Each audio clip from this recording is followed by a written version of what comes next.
नमस्कार, मार्केट पंचनामे में आप सभी का स्वागत है। मैं हूं सुमित और भारतीय बाजारों के लिए आज का कारोबारी सत्र वैसे तो अंतर्राष्ट्रीय बाजारों की तर्ज पे बेहतरीन था। शुरुआत अच्छी हुई थी मार्केट्स में, लेकिन हाँ, सेकंड हाफ में जरूर ऊपरी से थोड़ी सी प्रॉफिट टेकिंग आते हुए दिखाई पड़ी और मार्केट्स में स्पेशली मिड कैप के अंदर हायर लेवल से थोड़ी सी बिकवाली रही और मोर लेस फ्लैट होकर मार्केट्स बंद होते हुए दिखाई पड़े। अच्छी ओपनिंग पहले हाफ में, तो पहले हाफ में कई सारे एग्रेसिव सेक्टर पैन आउट होते हुए, लेकिन सेकंड हाफ में अनलॉक वाला प्रोसेस तेज हुआ। कुछ ऐसी भी खबरें आई कि अब एक और नया फाइनेंशियल पैकेज आ सकता है और जो पैकेज आ सकता है वो टूरिज्म या फिर उन सेक्टर्स के लिए आ सकता है जो कि लार्जली इफेक्टेड हुए हैं कोविड की सेकेंड वेव से, तो उसका एक इम्पैक्ट रहा। आप देखिए होटल स्पेस को, ज्वेलरी, पेपर, यहाँ पर कुछ हद तक एक मूव आता हुआ दिखाई पड़ा। थोड़ी बाइंग थी आज ऑटो के अंदर, मेटल के अंदर, मीडिया के अंदर, जहाँ पे सेलेक्टिव बाइंग देखने को मिल रही थी और प्रेशर था आज बैंकिंग और फाइनेंशियल में। रादर कल भी बैंकिंग और फाइनेंशियल में प्रेशर था। HDFC बैंक कल भी प्रेशर में और आज भी थोड़ा सा यहाँ पर एक इम्पैक्ट आता हुआ दिखाई पड़ा। ऑटो में आयशर मोटर डे हाई के आसपास आज बंद होता हुआ दिखाई पड़ा। Asian Paint, UPL, Britannia, Colgate, ये कुछ ऐसे नाम हैं जो कि आज लाइफ हाई हिट करते हुए दिखाई पड़े और एक अच्छे मूव इनमें बने हुए हैं over a period of time. लेकिन मोर और लेस मिड कैप का जो रेशियो था वो आज फ्लैट था, तो ये मान के चलिए कि आज एडवांस डिक्लाइन भी 1:1 के लिहाज से ही आपको दिखाई पड़ेगा। बहुत ज़्यादा कोई बिकवाली भी नहीं और बहुत ज़्यादा कोई तेज़ी भी नहीं, तो मोर और लेस फ्लैटिश नोट पे ही मार्केट्स आज बंद होते हुए दिखाई पड़े हैं। हेलो दोस्तों, अगर आप अपना पैसा शेयर मार्केट में इन्वेस्ट करके लाखों रुपए कमाना चाहते हैं तो आज ही आप स्टॉक के साथ जुड़कर अपना डीमैट अकाउंट आप बिल्कुल फ्री में ओपन कर सकते हैं, जहां पर आपका ब्रोकरेज चार्जेस बिल्कुल ना के बराबर लगता है। ब्रोकरेज लगता है तो सिर्फ इंट्राडे ट्रेड में, वह भी सिर्फ 20 रुपये। तो आज ही आप स्टॉक के साथ में जुड़ सकते हैं, लिंक डिस्क्रिप्शन में है, क्लिक करें और अकाउंट ओपन कराएं। चलिए अब सवाल जवाब का सिलसिला शुरू कर लेते हैं और पहले दर्शक से बातचीत कर लेते हैं। आलोक सिंह जी का पहला सवाल है टाटा कॉफ़ी के ऊपर। सिंह साहब, नंबर्स बहुत अच्छे थे टाटा कॉफ़ी के, लेकिन और जो कॉफ़ी के प्राइसेस हैं वो भी तेज़ी बोल रहे हैं, क्योंकि ब्राज़ील में आप रिसेंटली का आर्टिकल भी पढ़िएगा कि ब्राज़ील के अंदर पानी की काफ़ी कमी हुई थी, जिसकी वजह से वहाँ फसल ख़राब होगी और ब्राज़ील सबसे बड़ा उत्पादक है, तो अगर वहाँ फसल ख़राब होगी तो ऑब्वियस सी बात है प्राइसेस शूट अप करेंगे और ये कॉफ़ी कंपनीज़ के लिए अच्छा है। टाटा कॉफ़ी का जो रिटेल आउटलेट है स्टारबक्स, वो बंद है पिछले कुछ समय से, 1 महीने से आप देख ही रहे हैं लॉकडाउन की वजह से, तो इसलिए थोड़ा इम्पैक्ट रहेगा Q1 के अंदर। लेकिन हाँ, Q4 के नंबर बेटर आए थे और प्राइसेस अगर ऐसी कॉफ़ी के बढ़ते हैं तो शायद रियलाइजेशन और तेज़ होता हुआ दिखाई पड़े। तो आप बने रह सकते हैं, वैसे तो कोई दिक्कत नहीं है सच, लेकिन डिपेंड करता है कि आपने नज़रिया क्या रखा है इसके अंदर और क्या टाइम फ्रेम के साथ आप कितना समय और यहाँ पर दे सकते हैं, अकॉर्डिंगली आप यहाँ पर कॉल लीजिएगा। अच्छा, आगे बढ़ते हैं। बैंक ऑफ बड़ौदा 82 रुपये पर। सबीर साहब, एक कल हमारी बात हो रही थी रचना जी से, रचना वैद्य से, डी स्ट्रीट विनर्स की।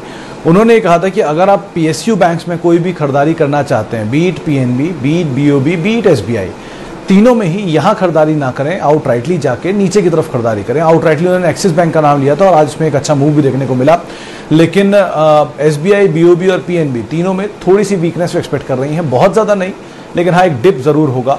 मार्केट में ऐसी सुबुकाहट है बाजार में कि शायद नए हाइस बने और बैंक निफ्टी भी उसमें सपोर्ट करे, तो अगर ऐसा होता है तो बैंकिंग ऑब्वियसली ज़्यादा पार्टिसिपेट करेगा। तो आप BOB में अगर नज़रिया ठीक ठाक रखते हैं तो आप बने रहें और रचना जी का यह मानना है कि नीचे की तरफ मिले तो आप खरीदारी भी कर सकते हैं। अच्छा, PNB को लेकर भी विपुल जी सेम राय है जो BOB को लेकर है कि नीचे मिले तो ज़्यादा बेहतर रहेगा। अंश ढांडा साहब का सवाल है अरविंद को लेकर। अंश जी, इनके नंबर आने वाले हैं अरविंद के, और मेरे ख्याल से नंबर थर्सडे को हैं अगर मैं गलत नहीं हूँ तो। अभी आप नंबर्स को मॉनिटर करिए, पहले उनकी सिचुएशन के बाद ही यहाँ पर कोई कॉल लीजिएगा, उसके बाद कुछ भी कहना पॉसिबल होगा कि क्या री रेटिंग होगी या नहीं होगी। लेकिन फिलहाल के लिए आप पहले नंबर्स को एक बार रिव्यू कर लीजिए, उसके बाद सिचुएशन ज़्यादा बेहतर समझ में आ पाएगी। HDFC लाइफ को एक्यूमुलेट करने का राइट टाइम, सर अगर आपका नज़रिया ठीक ठाक है, medium term to long term है, तो आप ज़रूर कर सकते हैं। 740 रुपये का शेयर आज 660 रुपये शायद पहुँच गया है और 640 रुपये का टारगेट इस पर शॉर्ट टर्म में आसिफ बरनपति जी ने आज हमारे चैनल पे CNBC आवाज़ पे ही दिया था। तो थोड़ा सा अगर प्रेशर और मिलता है नीचे तो और ही अच्छी बात है, लेकिन हाँ SIP मोड में आप ज़रूर इस तरह के स्टॉक को एक्यूमुलेट करिए। इंश्योरेंस स्पेस में, प्राइवेट इंश्योरेंस स्पेस में लिस्टेड में सबसे बड़ा मार्केट शेयर ओन करती है, 9 से 10% के आसपास, और अच्छा क्लेम रेशियो और अच्छे क्लाइंटेल इनके पास, ग्रोथ देख रही है कंपनी, तो आप ज़रूर एक्यूमुलेट करिए। ब्रोकरेज हाउस टारगेट तो 800 रुपये भी हैं, लेकिन आपको कहीं नीचे मिल रहा है तो आप ज़रूर इसमें एक्यूमुलेट करिए, कोई दिक्कत नहीं है। जिंदल 100, इंटरेस्टिंग सवाल है PV साहब। देखिए इसके नंबर आने वाले हैं शायद थर्सडे को, और नंबर के लिहाज से पिछली बार इनका शायद 33 करोड़ का एक मुनाफा था, इस बारी 60 करोड़ के आसपास एक मुनाफा आने का अनुमान लगाया जा रहा है। एक स्ट्रॉन्ग नंबर इस क्वार्टर में देखने को मिल सकते हैं। आज जो तेज़ी आई थी वो नंबर्स को डिस्काउंटिंग करने के लिए आई थी। 94.50 तक ये शेयर आज गया भी था, लेकिन 96 के आसपास में एक रेजिस्टेंस फेस होगा। ये हाल में एक तकनीकी जानकार से हमारी बातचीत हुई थी, उन्होंने ये लेवल हमें बताया। और आप 94-95 के आसपास अगर आप मीडियम टर्म या शॉर्ट टर्म में आपका इम्पैक्ट आप देख रहे हैं तो आप निकल सकते हैं। लेकिन हाँ, मीडियम टर्म है तो ऑब्वियस ही बात है, तेज़ी बनती है, ऊपर के लेवल आते हैं, 96 पार होता है तो और बड़ी तेज़ी आएगी। नंबर्स हैं, नंबर्स क्रूशियल हैं, आप थर्सडे को उसके आंकड़ों पर जरूर नजर रखिए। उससे पहले डिस्काउंटिंग में कल परसों के अंदर शायद स्टॉक में अंदर कुछ मूव आता हुआ दिखाई पड़े। अच्छा, अनिल मनिक साहब का सवाल है, माफ़ कीजिएगा, पीडीलाइट को लेके। मनिक साहब, अगर आपका नज़रिया लंबी अवधि का है तो ऑब्वियस ही बात है, एक जेम आपने पकड़ कर रखा है, किसी भी भाव पे कहीं भी नीचे मिले आप ज़रूर खरीदारी करें। हाफ भी हो जाए तो भी इसमें ऐसी कोई ट्रबल नहीं है, डिपेंड सिनेरियो क्या रहता है, किसी वजह से हाफ हुआ है, लेकिन अच्छी कंपनी है, strong product, strong profile, strong promoter, अच्छा कैश फ्लो, नए एक्विजिशन के बाद, एरल लाइट के बाद तो और ज़्यादा बेहतर मार्जिन भी इनके लास्ट 2 क्वार्टर से देखने को मिल रहा है। तो आप बने रहें, कोई दिक्कत नहीं है। मतलब लॉकडाउन में थोड़ा इफेक्ट रहेगा Q1 में, लेकिन धीरे धीरे चीज़ें ईज आउट होंगी और उसका इम्पैक्ट वापस कंपनी के नंबर्स पे आएगा। तो आप मीडियम टू लॉन्ग टर्म खरीदिए और नीचे मिले तो बहुत ही अच्छी बात है। रचना जी से हमारी बात हुई थी, उन्होंने कहा था बेस्ट केस सिनेरियो में 2000 रुपये के आसपास कहीं ये मिल जाए तो आप वहाँ पे इसको खरीदना शुरू कर दीजिए, वो ज़्यादा बेहतर है। अच्छा, हिंडाल्को पे इमरान शेरू साहब, ब्रोकर हाउसेस के टारगेट तो 600 रुपये के आसपास दे रहे हैं। इबीटा पर टन 10 साल के हायर लेवल पर इस क्वार्टर के अंदर कंपनी ने पोस्ट किया है। और बड़ी चीज़ ये नोवेलिस और एलेरिस जो नया एक्विजिशन है उसकी तरफ से भी अच्छे नंबर देखने को मिल रहे हैं। क्रूशियल पार्ट मेटल का है कि अगर साइकिल रिवर्स होती है तो जो तेज़ी देखी गई हो थोड़ी सी नीचे आ सकती है, लेकिन अभी नियर टर्म में एटलीस्ट रिवर्सल के साइन तो नहीं दिख रहे हैं। हाँ, अगर लॉन्ग टर्म के हिसाब से बने तो ऑब्वियस ही बात है, अच्छी कंपनी है, एल्यूमिनियम की दिग्गज कंपनी है, आप ज़रूर बने रह सकते हैं इस कंपनी के साथ। अच्छा, प्रमोद दधीच साहब, आप शुगर स्टॉक में एक बड़ा इंटरेस्टिंग फेज़ आपको बताता हूँ। आप कोई भी स्टॉक उठा लीजिए और अगर उसके चार्ट गूगल पे भी आप डाल के देख लीजिए, चाहे बलरामपुर हो, धामपुर हो, द्वारकेश हो, EID पैरी को छोड़ के, बाकी सबके शेयरों में आपको 10-10 साल में ऐसे मूव दिखेंगे। मतलब पिछले 10 साल के चार्ट देखिए, हर 3-3 साल में ऐसे मूव आएंगे, जहाँ वो शेयर 20 रुपये भी जाता है और उसके बाद वो 300 रुपये भी आता है। मैं धामपुर की पर्टिकुलरली बात कर रहा हूँ, जो 28, 40, 60 इस रेंज तक आता है और उसके बाद वापस 280-300 आ जाता है। तो अब कैच ये है कि आप किस रेंज में किस साइड पकड़ पा रहे हैं। अगर आपको प्रॉफिट है तो पार्शियल लेकर निकल जाएं या 3/4 लेकर निकल जाएं, लेकिन साइकिल के साथ ट्रेड करने में यही रिस्क है कि साइकिल कैसे मूव करती है उसको पढ़ना बहुत ज़रूरी है। तो आप साइकिल को अगर समझ पा रहे हैं तो आप इसमें बने रहें, नहीं समझ पा रहे हैं तो प्रॉफिट लेकर निकल जाएं। नीचे मिले फिर आप दोबारा एंटर करिए, लेकिन नीचे मतलब बहुत नीचे मिले तो आप दोबारा एंटर करिए, अकॉर्डिंगली वेट कर लीजिए। ऐसा कुछ हो नहीं रहा है, कुछ समय बीता नहीं जा रहा, दोबारा फिर मौके आएंगे, फिर आप खरीदारी कर लीजिएगा नीचे। शुभजीत बनर्जी साहब, सवाल है एग्रोकेम कंपनी का नाम बोलिए जो अगले 10 साल तक मल्टीफोल्ड रिटर्न बना के 1 साल SIP करूँगा। House Ipca lab. Ipca lab अच्छी कंपनी है, कोई दो राय नहीं है इसके अंदर, कैश का स्टॉक है और अच्छा, आज सुबह किसी ने इसमें खरीदारी की राय भी दी थी, लेकिन ये मिड टर्म लॉन्ग टर्म के हिसाब से अच्छी कंपनी, भागा हुआ शेयर है, थोड़ा ईज आउट होगा। अच्छा, बड़ी बात एग्रोकेमिकल की, एग्रोकेमिकल की 4 प्रोमिनेंट नाम में UPL एक नाम है जिसमें लेकिन कई बार कॉर्पोरेट गवर्नेंस का इशू उठता है, तो आप उसको ज़रा ध्यान में रखिएगा। इसके अलावा Tata chemical, PI industries, Sharda Cropchem और धानुका एग्रीटेक, ये 4 दिग्गज कंपनियां हैं जिनको आप देख सकते हैं, जिसमें टाटा केमिकल का ऑर्डर सबसे ऊपर, फिर PI इंडस्ट्रीज़ और बाकी दोस्त के अकॉर्डिंग आप लगा सकते हैं। वैल्यू वाइज सबसे सस्ती फिलहाल शारदा क्रॉपकेम है, हो सकता है यहाँ कुछ इंपैक्ट है, नंबर्स भी आने वाले हैं तो आप उसको भी देख सकते हैं, लेकिन आपका नज़रिया लंबी अवधि का है तो आप उसके हिसाब से कॉल लीजिएगा। अच्छा, शरद मिश्रा साहब का सवाल, हेवेल्स या वोल्टास बेस्ट लॉन्ग टर्म।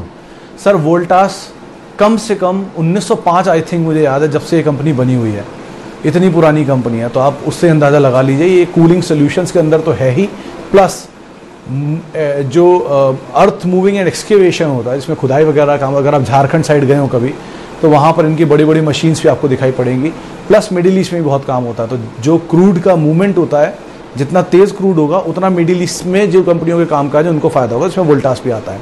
तो वोल्टास टाटा ग्रुप की कंपनी है और बहुत बहुत पुराना कंपनी का प्रोडक्ट है और प्रोफाइल है, और ऑब्वियसली बात है क्रेडिबिलिटी का तो कोई हिस्ट्री है नहीं, कोई इशू है नहीं। तो वोल्टास का ये इशू है, लास्ट क्वार्टर के नंबर ठीक ठाक।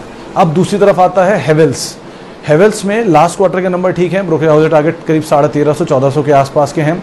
केबलिंग बिजनेस से शुरू हुई थी चांदनी चौक से दिल्ली में, लेकिन धीरे धीरे करके अब इन्होंने अपना प्रोडक्ट प्रोफाइल बढ़ाया है। कूलिंग सोल्यूशन में अभी उतरे हैं लॉयड के एक्विजिशन के बाद, तो इनका कूलिंग प्रोफाइल मतलब एसीज का प्रोफाइल वोल्टास जितना बड़ा नहीं है, लेकिन इनके पास और बड़ा और ज़्यादा बड़ा प्रोफाइल है।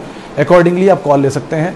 ज़्यादा situation cash flow wise Voltas की बेहतर है, लेकिन प्रोडक्ट प्रोफाइल हेवेल्स का अच्छा है। तो दोनों में आपकी रणनीति क्या हो आप अकॉर्डिंगली देख सकते हैं। वोल्टास अगर मतलब अभी तो फिलहाल बाजारी बॉयंट है, थोड़ा नीचे मिले तो ज़्यादा बेहतर सिचुएशन आपके लिए बनेगी। अच्छा, बहुत सारे सवाल आ रहे हैं।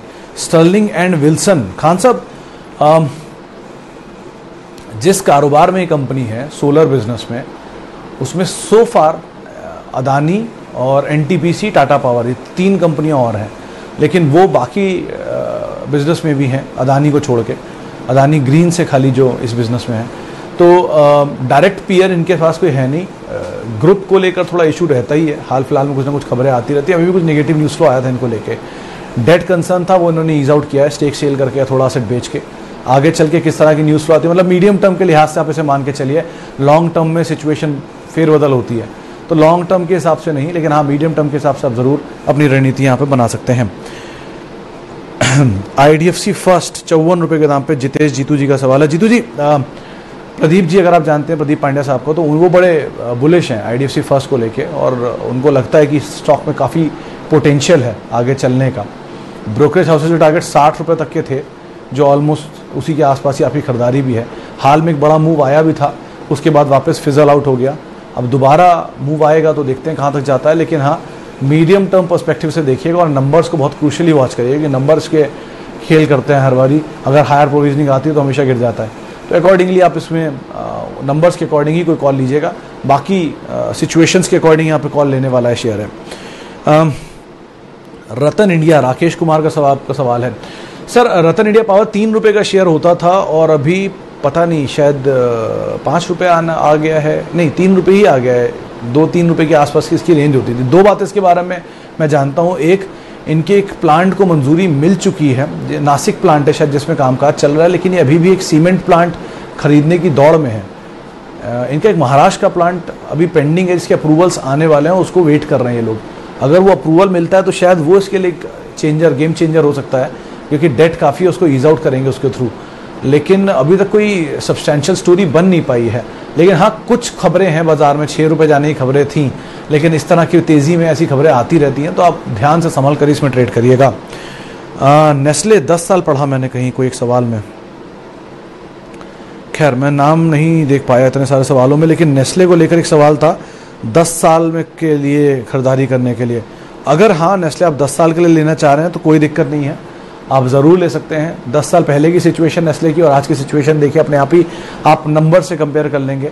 लेकिन इस 10 साल में नेस्ले टूटेगा कई बारी नीचे भी आएगा, तो आप ये ज़रूर ध्यान रखिएगा कि जब भी नीचे आए आपका नज़रिया 10 साल का ही है, और जब भी नीचे आए आप यही ध्यान रखिएगा कि आप उस कंपनी को खरीदने जा रहे हैं इससे कई बिजनेस के अंदर मोनोपोली है, उस बिज़नेस में अभी तक कोई उनके सामने स्टैंड नहीं कर पा रहा है। तो इस नज़रिए के साथ साथ इन चीज़ों को ध्यान में रखकर ही पैसा डालिए। कंपनी बुरी नहीं है, प्रोडक्ट बहुत अच्छा है, शानदार मैनेजमेंट है और बहुत पुरानी हिस्ट्री है, अंग्रेज़ों मतलब कई 100 साल पुरानी हिस्ट्री है, उसके बावजूद भी, और मतलब वर्ल्ड वाइड, तो आप बने रह सकते हैं। कोई ऐसी दिक्कत इस कंपनी में नहीं है, और आपको नीचे मिले, बहुत नीचे मिले तो भी आप ज़रूर खरीदारी करें। अच्छा डिविडेंड पे ऑफ पे कंपनी का। IRCTC पर सर अजवानी राकेश साहब, अनलॉक का प्रोसेस जैसे से ईज आउट हो रहा है। 7 जून से बॉम्बे में कुछ ईज आउट मिलने की बातचीत हो रही है अनलॉक में, और बाकी अगर जो एरियाज़ खुलेंगे तो ऑब्वियसली ज़्यादा ट्रेन चलेंगे और लोग ट्रैवल करेंगे, टिकटिंग दोबारा अप होगी, केटरिंग अप होगी, मिनरल वाटर बिजनेस इनका अप होगा, तो वो इनके लिए है तो अच्छा ट्रिगर। लेकिन अब स्टॉक कहाँ तक जाएगा, 2 लोगों से जिस पे राय ली थी, तो श्रीकांत चौहान 2000 रुपये का टारगेट दे रहे थे, ब्रोकरेज हाउसेस 2300 रुपये का टारगेट दे रहे थे। तो नियर टर्म में तो आप इन टारगेट्स को मान के चलिए, और अनलॉक के लिए एक बड़ा नाम है इसका, तो अनलॉक जैसे जैसे होगा इस स्टॉक पे भी रिएक्शन आता हुआ दिखाई पड़ेगा, तो अकॉर्डिंगली आप यहाँ पर कॉल ले सकते हैं। अच्छा, BPCL के सर नंबर आने वाले हैं प्रणव साहब, इससे कल नंबर आएंगे, और अनुमान है कि IOC और HPCL की तरह अच्छे नंबर ये भी पोस्ट कर सकता है, लेकिन नंबर से पहले थोड़ा चला है, डिविडेंड भी आना है, कितना डिविडेंड आता है, क्या चीज़ें इसके साथ काम करती हैं, ये ज़रूर ध्यान रखिएगा। तो कोई भी कॉल और ब्रोकरेज हाउसेस के अपग्रेड्स या डाउनग्रेड्स नंबर्स के बाद ही आते हुए दिखाई पड़ेंगे, तो नंबर्स को आप ध्यान में रखिए जो कि कल आने वाले हैं, और उन नंबर्स के बाद ब्रोकरेज हाउसेस परसों सुबह आपको दिख जाएंगे आवाज़ पे ही, सुबह 8 बजे, तो आप उसके अकॉर्डिंग कॉल यहाँ पर ले सकते हैं। अच्छा, लॉन्ग टर्म इन्वेस्टमेंट के लिए राकेश साहब, आप किसी भी कंपनी जो कि दिग्गज प्रोफाइल में हो, जैसे TCS, Reliance, Infosys, HDFC, HUL, ये 5 नाम तो टॉप 5 कंपनीज इंडिया की, इनको तो ध्यान रख ही सकते हैं आप। उसके बाद आती हैं हर बिजनेस में जो मोनोपोली कैसी होल्ड करते हैं, जैसे Pidilite, Asian paints, Maruti, Bajaj auto, hero MotoCorp, ये वो कंपनियां हैं जो अपने अपने क्षेत्र की दिग्गज कंपनियां हैं। जो दिग्गज कंपनी है, ऑब्वियस सी बात है, बिजनेस उनके पास रहेगा और over a period of time रहेगा, और अगर वो लॉस खाने भी लगेंगे तो उनको पता है कि अपने आप को कैसे वापस नंबर 1 पे लेके आना है, और बहुत अच्छे से अपने आप को होल्ड भी करें इतने सालों से। तो they are the best and we with the best, ये सबसे अच्छी रणनीति होती है बाजार में। और कोई सवाल? Bajaj finance for long term, Neeraj ji थोड़ा सा भागा हुआ शेयर है, अगर ये नीचे मिल जाए तो ज़्यादा बेहतर। आज इनफैक्ट एक रिपोर्ट भी आई थी, क्रेडिट स्विस की थी, उन्होंने NBFC स्पेस में कॉशियस व्यू रखा है बजाज फाइनेंस के ऊपर, और कहा कि अगर नीचे मिले तो ज़्यादा बेहतर रणनीति होगी। आप भूल गए रिसेंटली के टाइम में ये 1700-1800 के टाइम के भाव पे भी आ गया था, और उस टाइम पे 3 डिजिट में आने की बातचीत हो रही थी। तो अगर कहीं ये ऐसा आपको मिल जाता है नीचे, तो आप ज़रूर इसके अंदर खरीदारी करें, ऐसी कोई दिक्कत नहीं है, लेकिन अभी नहीं। 1700, 1800, 2000, 3000, 3500 इस तरह के भाव अगर आपको कहीं मिलते हैं तो आप ज़रूर खरीदारी करें। बहुत भागा हुआ शेयर है, थोड़ा ईज आउट होना दीजिए इसको। चलिए आखिरी सवाल और लेते हैं, वो है PVR को लेकर असद खान साहब का। खान साहब, PVR के केस में अनलॉक का एक बड़ा ट्रिगर है। बिजनेस तो इनका चल नहीं रहा, आप जानते ही हैं, 3 क्वार्टर से कोई बिजनेस, 3 महीने से इनका कोई बिजनेस नहीं है, तो क्वार्टर के नंबर में लॉस ही आएगा। लेकिन जैसे ही सिचुएशन ईज आउट होगी, थोड़ा रेवेन्यू आना शुरू हो, मूवीज़ रिलीज़ हो, वैक्सीनेशन हो, तो लोग पिक्चर जाएँ और सिचुएशन बेहतर हो तो वापस पिकअप करेगा, एटलीस्ट सेंटिमेंट इंप्रूव होगा। तो अभी के लिए तो एटलीस्ट आप अगर टाइम दे सकते हैं तो ज़रूर बने रहें, वरना नहीं है टाइम तो आपको थोड़े नीचे के भाव मिले तो ज़्यादा बेहतर रहेगा। लेकिन हाँ, आपको कैच यही लेना है कि आपको नीचे के भाव मिले, या आपको थोड़ा अगर समय दे सकते हैं तो अनलॉक का प्रोसेस, या अनलॉक के शेयर्स में से एक शेयर है जिसके ऊपर इम्पैक्ट आता हुआ दिखाई पड़ सकता है। चलिए फिलहाल अब इतने ही सवालों को हम शामिल कर पाएंगे। माफ़ी उन सभी लोगों से जिनसे आज हम बातचीत नहीं कर पाए, बहुत बहुत शुक्रिया उन सभी लोगों का जिन्होंने हमसे सवाल पूछे। आप मेरे साथ जुड़ सकते हैं @सुमित रिसर्च, ये मेरा ट्विटर हैंडल है, और मैं आपसे फिर कल इसी समय पर यहाँ पर मुलाकात करूँगा। नमस्कार।